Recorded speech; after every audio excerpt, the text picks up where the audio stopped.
iOS 18.4 RC update is out. In this video, I'm going to share what is new in this update and when we can expect the public release of this version.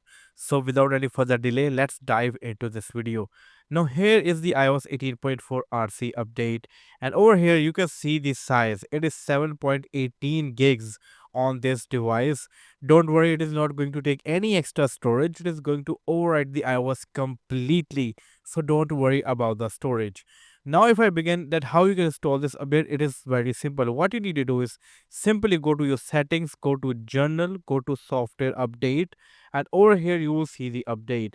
Important thing, it is out for the developer beta and also it is out for the public beta. So if I select the public beta and go back, still there's an update. So if you are on public beta or on developer beta, it doesn't matter, you can install this update if you want to install this update.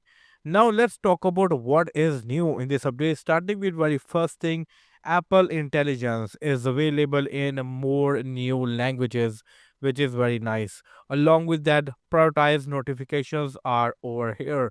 Well, with the prioritized notifications, there will be notifications that are important for you, and that will be there with the help of AI, which is very nice, and it is available with the iOS 18.4 RC update. Also, if I go to the control center over here, there are significant changes in the control center. If I go and add a control over here, there is no option of ambient music. There are a couple of options available. Now this is attached with the Apple Music, of course. You can directly play this genre from here to your Apple Music. Unfortunately, Apple Music is not available in my country, so I cannot show you that, but it is over here. Also, if I go all the way down over here, in the vision accessibility, there are few icons that are different from the iOS 18.3.2, like dim flashing icon, hover typing, speak scale. These icons are also updated with this update. Also, if I go over here into the connectivity section, now these things are dynamic. So if my mobile data signal is low, over here as you can see it is also low. If my Wi-Fi signal will be low, it will also be low. So this is dynamic. This shows a real life thing, which is really nice. Also, advanced data protection is disabled in UK for some reason. Many people were asking me about the iPhone 15 wallpapers. Well, they were gone, but now they are back with this update, which is very nice. Also, there another thing that I want to talk about in the control center. So if I go to the control center and go all the way down anywhere to add a control maybe, and I want to add another control, usually it starts from the top, but now it goes to the last, where you last added the icon, which is very nice. It saves you a lot of time, and this is also a small but very useful little change available with this update, which is quite handy.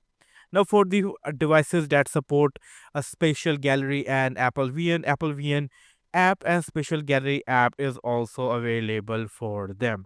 Also, visual intelligence, that was the feature of iPhone 16 models, is also available on the iPhone 15 Pro and iPhone 15 Pro Max, which is really nice. Also, this update is also available for the iPhone 16e, which is really cool. Also, if I go to the App Store over here, now there is a resume button available, so I can resume the app right from my something like this. Quite useful. It is also available. Also, bug fixes are something that going on. In the beta 1, Apple added a back tap banner that when you double tap on the back, a banner appears on the top, but that is removed because yeah, I think that was quite very useless thing, but that was there.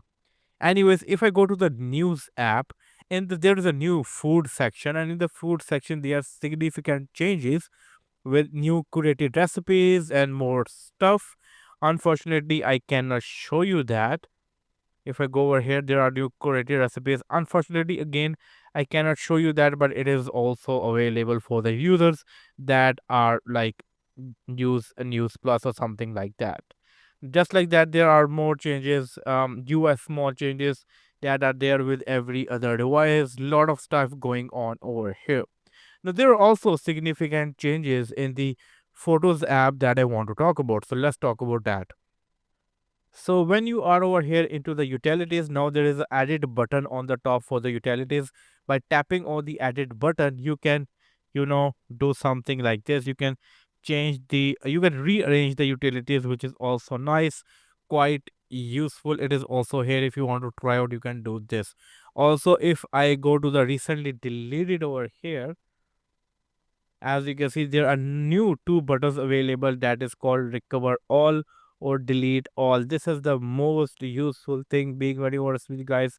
I was missing thing. I have to flex stuff or do something like this, but now right from here I can do this something like this, and this is very very useful.